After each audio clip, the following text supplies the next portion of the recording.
सभी बच्चे ध्यान दें। आज हम इलेक्ट्रोस्टैटिक्स के रिवीजन में कूलॉम्स लॉ पढ़ेंगे। कूलॉम्स लॉ क्या होता है इसको ध्यान से समझें। कूलॉम्स लॉ दो स्टेशनरी पॉइंट चार्जेस के बीच में लगने वाले फोर्स को स्टेट करता है।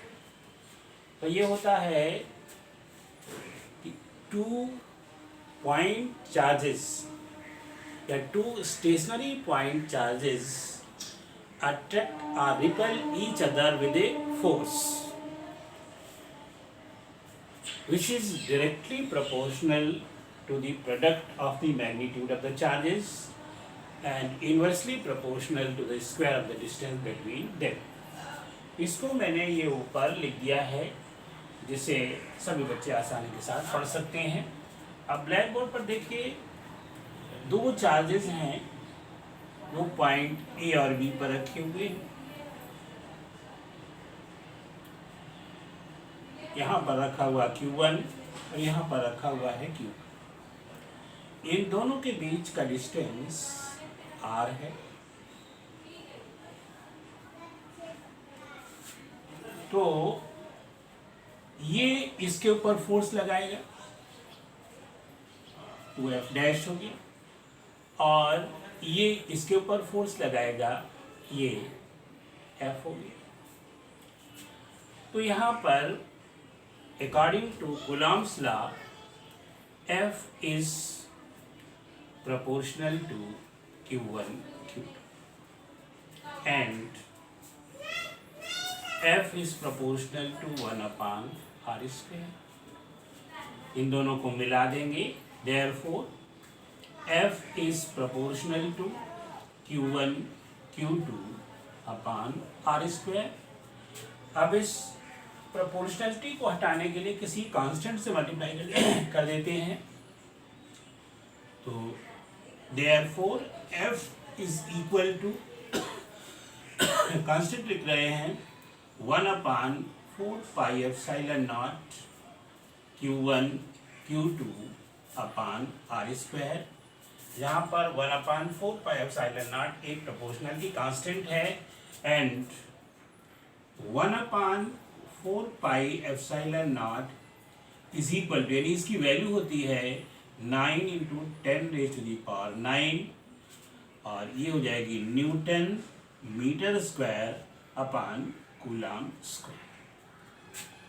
अब यहाँ पर epsilon naught is the permittivity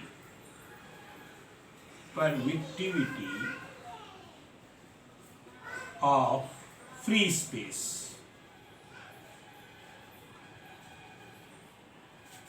and its value is epsilon naught is equal to 8.85 × 10⁻⁻12 coulomb square upon newton metre square. इस तरह से कूलॉम्स लॉ को आप समझ सकते हैं। और इसके बाद अब हम समझेंगे कि कूलॉम्स लॉ में और कौन कौन सी विशेष बातें होती हैं। इधर ध्यान दीजिएगा। सबसे पहले यहाँ पर है केस फर्स्ट,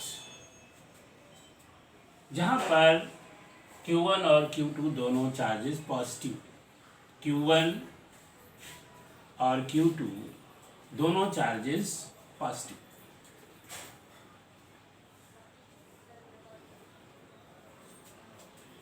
इनके बीच की डिस्टेंस R है। अब यहाँ पर जो फोर्स लगेगा वो इधर को लगेगा और इसका नाम होगा F12, और फोर्स इधर को लगेगा, इसका नाम रखवाया गया है F21। F12 का मतलब होता है force on Q1 by charge Q2। 12 लिखा है ना, तो on charge Q1 by charge Q2। और इसी तरह यहाँ है कि force on Q2 by charge Q1। अब अगर इसका अपोजिट हो जाए मतलब ये दोनों चार्जेस यहाँ पर प्लस थे, यहाँ पर ये मान लीजिए माइनस Q है या प्लस Q1 है और ये माइनस Q2 है, यानी अनलाइक चार्जेस हैं। उस स्थिति में ये फोर्स इधर को लगेगा F12 और ये फोर्स इधर को लगेगा F21। इस तरह से ये फोर्स लगेगा। अब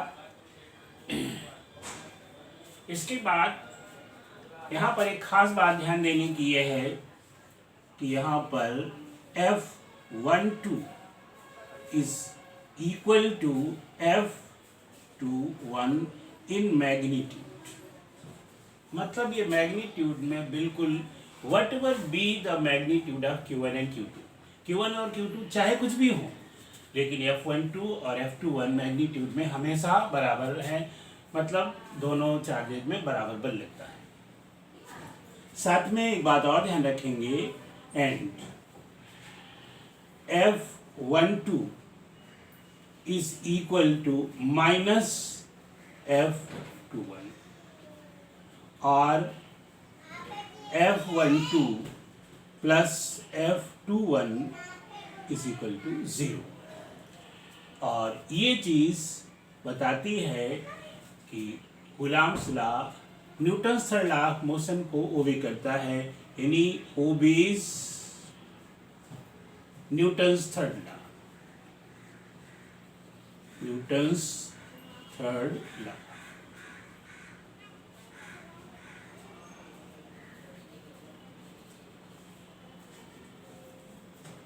case second,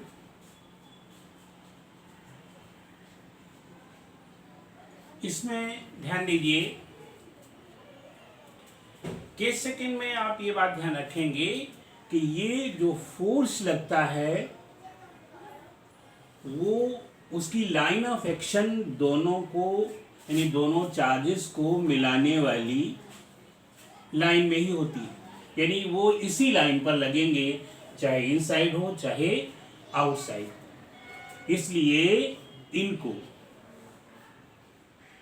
F12 and F21 इनको हम नाम देते हैं सेंट्रल फोर्सेस, यानी electrostatic force, electrostatic force is a central force.